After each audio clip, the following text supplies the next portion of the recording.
마가복음 1장 21절에서부터 27절까지 말씀만 보겠습니다.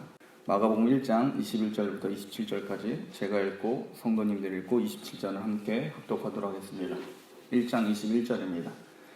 그들이 가버나움에 들어가니라. 예수께서 곧 안식일에 회당에 들어가 가르치시매 무사람이 그의 교훈에 놀라니 이는 그가 가르치시는 것이 본이 있는 자와 같고 세계관들과 같지 아니하니라. 마침 그들의 회당에 더러운 귀신 들린 사람이 있어 소리질러 이르되 나사렛 예수여 우리가 당신과 무슨 상관이 있나이까? 우리를 멸하러 왔나이까? 나는 당시 누구인 줄 아노니 하나님의 거룩한 자니라. 예수께서 꾸짖어 이르시되 잠잠하고 그 사람에게서 나오라 하시니 더러운 귀신이 그 사람에게 경련을 일으키고 큰 소리를 지르며 나오는 자. 함께 읽겠습니다. 다 놀라 서로 물어 이르되 너는 어찌미냐 권위 있는 새 교훈이로다. 더러운 귀신들에게 명한즉 순종하는도다 하더라. 아멘. 오늘 본문에 예수님께서 가버나움에 제자들과 함께 들어가십니다.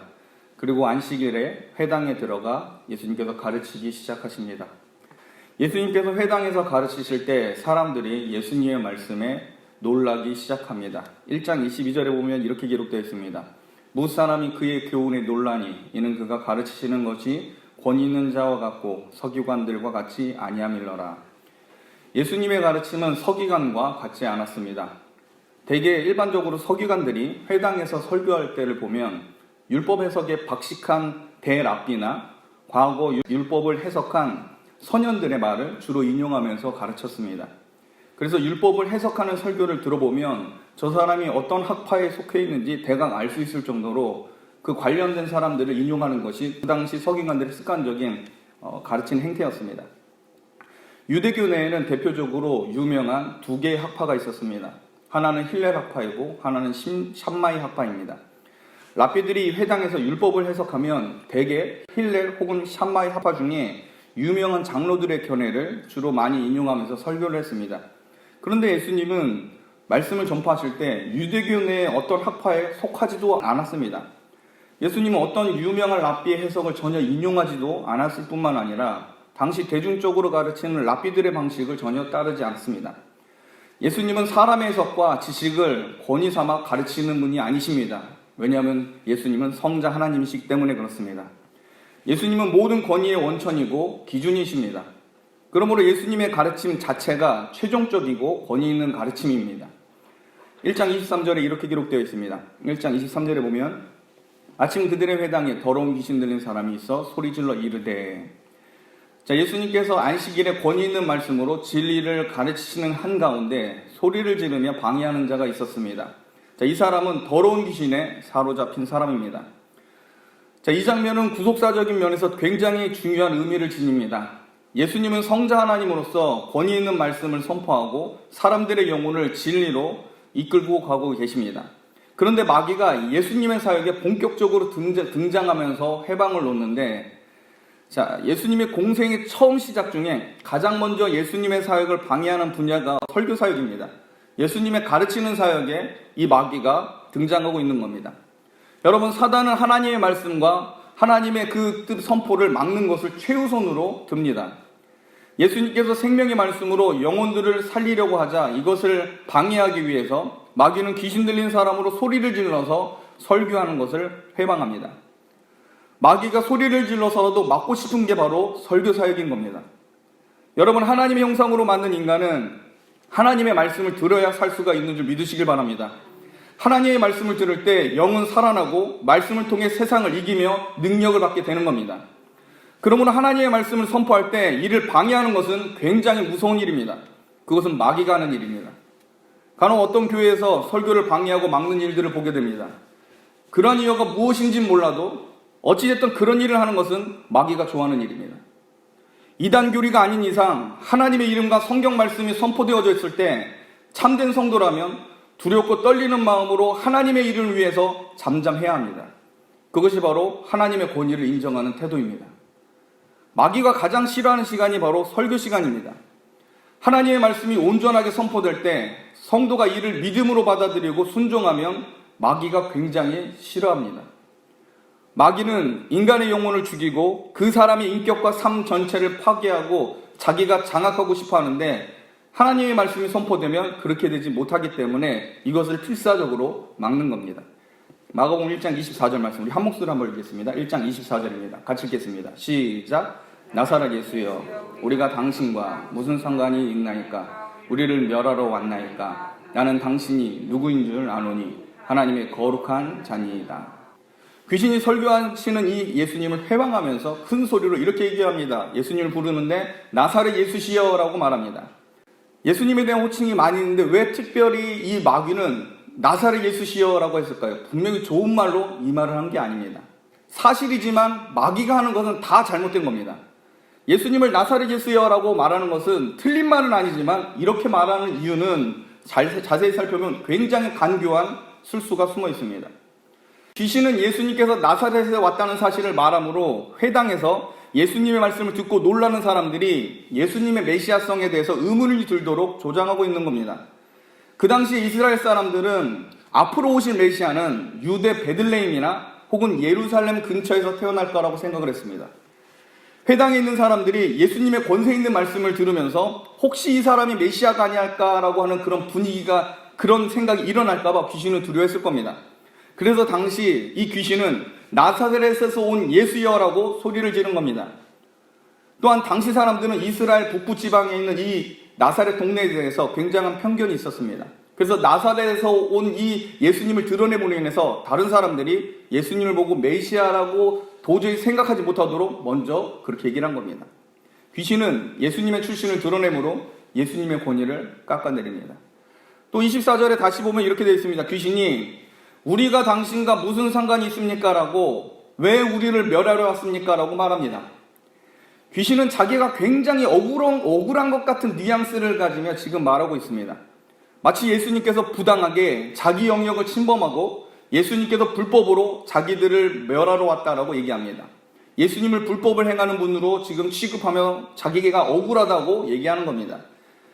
사단은 자기가 불법을 저지르고 악을 행하면서도 하나님이 부당하다고 말하는 굉장히 악독한 기질이 있습니다.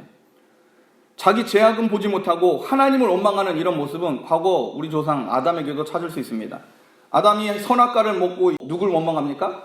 하나님께서 만들어주신 이 여자 때문에 내가 이렇게 됐다라고 얘기하는 겁니다. 여러분, 악하고 타락한 사람들의 잘못된 어찌 보면 최악의 기질 중에 하나가 뭐냐면 자기 죄악을 회개하지 않고 자기가 죄진 이유를 하나님으로 찾는 데 있습니다.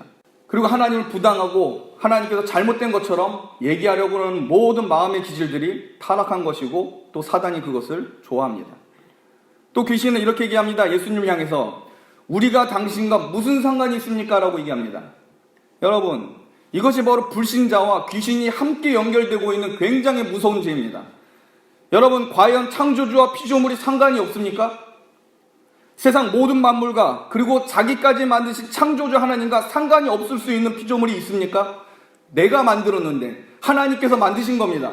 사단조차도 하나님의 피조물인 겁니다. 그런데 상관이 없을 수 있겠습니까?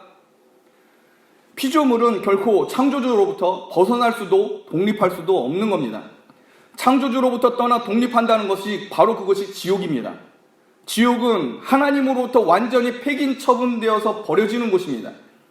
오늘날 불신자들이 창조주 하나님을 모릅니다. 자기를 지으신 하나님을 모른다는 것, 하나님과 상관없이 살고 그러한 삶을 정상적으로 보는 것은 마귀가 예수님을 두 눈 똑바로 쳐다보고 나와 당신이 무슨 상관이 있습니까? 라고 말하는 것과 같습니다. 여러분, 우리는 하나님과 상관 있는 삶을 사셔야 합니다. 여러분이 하나님의 창조주 하나님의 피조물로서 하나님과 연결되고 얽혀있는 삶을 사는 것이 축복임을 믿으시길 바랍니다. 하나님께서 여러분의 인생에 관여하시고 여러분의 문제가 하나님 앞에 상관 있는 문제로 놓여져야 합니다. 이게 바로 성도입니다. 이것이 우리의 생명이고 여러분이 구원받았다는 중요한 표지가 될 겁니다. 귀신은 하나님과 상관없는 삶을 감히 하나님 대신 예수님 앞에 주장하고 있습니다. 그리고 예수님 앞에 몹시도 억울한 것처럼 예수님이 불법을 저지르고 있다는 뉘앙스로 덤벼듭니다. 그러면서 마귀는 예수님을 보면서 나는 당신이 누구인 줄 안다라고 말합니다. 여러분, 굉장히 교만한 말입니다.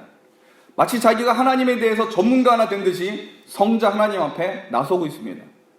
감히 성자 하나님 대신 예수님을 안다라고 말할 수 있는 피조물은 원칙적으로 없습니다. 여러분, 하나님을 아십니까? 누가 감히 하나님 앞에 두 눈을 똑바로 뜨고 나는 당신을 압니다 라고 말할 수 있는 피조물이 있겠습니까? 그분이 자기를 알려주시지 않는다면 어떤 누구도 하나님을 제대로 알 수가 없습니다. 구원받은 참된 성도라면 예수님의 영광스러운 모습 앞에 엎드려질 수밖에 없습니다. 사도 요한이 요한계시록을 기록하면서 승천하신 예수님을 환상 중에 보게 됩니다. 그때 사도 요한이 어떻게 됐습니까? 두렵고 떨림으로 성육신하신 예수님과 함께 동행했던 그 사도 요한조차도 천상에 계신 예수님 앞에 엎드려서 떨림으로 굴복하였습니다. 감히 쳐다볼 수 없는 위엄과 권능이 우리 주 예수님 앞에 있음을 믿으시길 바랍니다. 우리가 섬기는 분은 그런 분입니다. 그러므로 예수님을 안다고 말하는 이 마귀는 예수님을 아는 게 아닙니다. 마귀는 예수님을 안다고 하며 자신을 스스로 높입니다. 예수님께서 성자 하나님이라는 사실을 마귀는 알 수는 있겠지만 예수님께서 어떻게 자기 백성을 구원하실지 마귀는 결코 알 수가 없습니다. 예수님은 십자가에 죽으심으로 자기 백성을 구원하시고 사단의 머리를 박살내실 계획이십니다. 만약 사단이 이것을 알았다면 결코 예수님을 십자가로 내모는 일을 하지 않았을 겁니다. 사단이 하나님을 안다고 말하는 모습은 뱀이 하와를 미혹하였을 때 장면과 비슷합니다. 이때 뱀은 자기가 하나님에 대하여 전문가인 듯 하와에게 말을 하였습니다. 뱀은 하나님을 아는 것처럼 말하면서 결국 하나님의 말씀을 완전히 비틀어서 왜곡시킵니다. 그런 면에서 사단은 모든 기독교 이단의 시작이라고 할 수 있습니다. 감히 예수님을 안다고 말하고 있는 이 귀신은 자기를 하나님 머리 꼭대기에 서 있다고 착각하는 것과 같습니다. 사단은 그 교만함 때문에 타락하였고 영원한 지옥불에 던져질 운명입니다. 또 24절에 보면 귀신은 이렇게 말합니다. 예수님을 향해서 당신은 하나님의 거룩한 자라고 말합니다. 여러분, 이 말은 틀린 말이 아닙니다. 예수님은 하나님의 거룩한 분이십니다. 귀신의 말은 정확하지만 그러나 합당하지 않습니다. 합당하지 않다는 것은 귀신이 감히 그 입으로 말하기에 부적합하다는 겁니다. 주님의 자녀가 예수님을 향해서 겸손하게 주님은 하나님의 거룩한 분이십니다 라고 말하면 이것은 신앙 고백이 됩니다. 그러나 불심판이 예비되어 있고 결코 구원의 여지가 없는 사단과 귀신이 이런 말을 하면 그것은 위선이 되는 겁니다. 사단은 예수님을 향하여 감히 이런 말을 할 자격도 없는 존재입니다. 예수님께서 이런 귀신의 의도를 아시고 이렇게 꾸짖으십니다. 25절 26절 우리 한 목소리로 읽겠습니다. 25절과 26절 같이 읽겠습니다. 시작. 예수께서 꾸짖어 이르시되 잠잠하고 그 사람에게서 나오라 하시니 더러운 귀신이 그 사람에게 격려를 일으키고 큰 소리를 지르며 나오는지라. 예수님께서 귀신을 꾸짖자 귀신은 큰 소리를 지르며 나옵니다. 예수님은 귀신의 이 틀린 부분을 지적하고 그 교만함을 드러내시지 않습니다. 예수님은 자기 백성을 가르치실 때는 굉장히 친근하고 세심하고 그 수준에 맞게 가르쳐 주십니다. 그런데 심판받기로 확정된 이 사탄을 향해서는 어떤 타협도 어떤 회의도 하지 않으십니다. 단호하게 꾸짖고 쫓아내십니다. 여러분, 하나님 앞에 귀신은 타협의 여지가 없습니다. 단호히 꾸짖고 쫓아내야 합니다. 이것은 친히 우리 주님께서 보여주신 귀신을 대하는 모범입니다. 하나님의 말씀을 왜곡하고 설교를 회방하며 하나님 앞에 자기를 높이고 하나님의 이름과 영광을 가리기 위해 막말을 하는 자들 향해서 예수님은 단호한 모습을 보여주셨습니다. 기독교는 귀신과 타협하는 종교가 아닙니다. 그런데 더러운 우상 종교, 세상 종교를 보면 유심히 살펴보면 귀신과 타협하는 모습을 자주 보게 됩니다. 여러분, 굿을 통해서 보면 대부분 굿을 하는 이유가 뭡니까? 그 귀신을 위로하고 다시 좋은 곳으로 보내는 제사를 드립니다. 이것은 귀신과 타협하는 것이고 더러운 귀신과 같은 동료라고 스스로 자인하는 겁니다. 예수님께서 귀신을 쫓아내자 사람들은 다시 한번 놀라게 됩니다. 오늘 우리가 읽은 본문을 보면 가버나움의 회중들이 두 번 놀라고 있음을 보게 됩니다. 첫 번째는 1장 22절입니다. 1장 22절에 보면 무사람이 그의 교훈에 놀라니 라고 되어 있습니다. 또 두 번째 놀라는 장면이 귀신을 쫓아낸 후에 나옵니다. 우리 1장 27절 말씀 우리 한 목소리 읽겠습니다. 1장 27절 시작. 다 놀라 서로 물어 이르되 이는 어찌미냐 권위 있는 새 교훈이로다. 더러운 귀신들에게 명한즉 순종하는도다 하더라. 22절에 예수님께서 말씀을 전할 때 사람들이 권위 있는 가르침이라고 첫 번째 놀라워합니다. 그리고 귀신을 쫓아낸 후 27절에 보면 또 사람들이 놀라워하는데 여기서 우리가 중요하게 보아야 될 기록이 있습니다. 여러분, 27절에 권위 있는 새 교훈이라고 기록되어 있습니다. 여러분, 예수님의 말씀을 처음 들었을 때 뭔가 다르다고 느꼈습니다. 그리고 예수님께서 귀신을 쫓아내고 승리하시자 가버나움에 모인 사람들이 예수님의 가르침이 유대교와 전혀 다른 권위 있는 새로운 교훈이라고 말하고 찬송합니다. 여러분, 예수님의 말씀은 권위 있는 새 교훈임을 믿으시길 바랍니다. 예수님은 남다르십니다. 예수님은 독보적이시며 예수님은 권위의 원천이십니다. 유대교의 율법은 하나님의 말씀에 너무 물을 많이 탔습니다. 너무 물 타버렸습니다. 소위 장로의 유전이라고 하면서 유명한 랍비들의 생각들이 너무 많이 들어가 있습니다. 그런데 예수님은 성자 하나님으로서 신적인 권위를 가지고 말씀을 새롭게 선포하십니다. 새 교훈이었습니다. 말씀을 듣는 자들은 이 새로운 교훈이라고 말하며 놀라워하고 있습니다. 또한 예수님으로부터 들려진 이 새로운 교훈이 얼마나 권위 있고 능력이 많은지 귀신을 쫓아낼 수 있는 권위 있는 가르침으로 이들이 받아들이기 시작했습니다. 말씀을 마치겠습니다. 예수님의 복음은 권위 있는 교훈입니다. 인간의 어설픈 이론과 잣대로 평가할 수 없는 권위가 있음을 믿으시길 바랍니다. 그러므로 증거된 말씀에 권위를 인정할 때 그 영혼이 살 수 있습니다. 마귀는 하나님의 말씀이 선포되는 것에 민감하게 반응합니다. 특히 하나님의 말씀이 순전하게 선포될 때 사단은 가만히 있지를 않습니다. 이럴 때 잘 분별해서 하나님의 말씀을 듣고 순종하며 사단의 회방을 이겨야 합니다. 교묘하게 말씀을 왜곡하고 그 권위를 반대한 자들을 피하십시오. 하나님의 말씀을 부당한 것으로 취급하면 안 됩니다. 오직 성령의 역사하심으로 선포된 말씀이 영혼을 살찌우게 할 수 있는 유일한 방법입니다. 그러므로 성도님들은 하나님 말씀의 권위를 인정하고 겸손함과 온유함으로 하나님과 상관이 있는 삶을 사는 축복의 성도님들이 되시길 바랍니다. 기도하겠습니다. 사랑 은혜가 충만하신 하나님, 주님의 사랑과 은혜로 이 어려운 시기를 잘 지내게 하시고 또 하나님이 교회를 보존하시니 감사를 드립니다. 이 새벽 주 앞에 나온 성도님들에게 복의 복을 더하여 주시고 하나님의 소유된 백성으로서 주님을 기뻐하게 하여 주시옵소서. 특별히 세움받은 담임 목사님과 장로님 그리고 성도님들을 하나님 함께 기억하시고 능력을 주셔서 하나님의 놀라운 사랑과 그 뜻이 이루어지는데 우리를 사용하여 주시옵소서. 또한 임직식을 앞둔 성도들에게 주님을 사랑하며 기도와 말씀으로 교회를 섬길 수 있도록 아버지 은혜를 베풀어 주시옵소서. 육신적으로 어려운 가운데 있는 성도님 있습니다. 또한 하나님 슬픔을 당한 유가족이 있습니다. 하나님 그 마음을 위로하시고 치료하시고 회복시키시며 하나님의 놀라운 사랑과 은혜가 그 심령과 그 마음 가운데 관여되길 간절히 소원합니다. 또한 영광의 주님께서 오늘날 우리의 살아있는 모든 숨쉬는 순간순간마다 하나님 지키실 줄 믿사오니 하나님 사단의 권세가 물러쳐지게 하시고 하나님의 진리와 말씀이 하나님 교회로부터 시작하여 열방을 향하여 선포되는 귀한 역사가 귀한 제단을 통하 일어나게 하여 주시옵소서.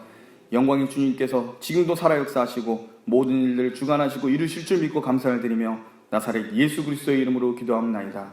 아멘.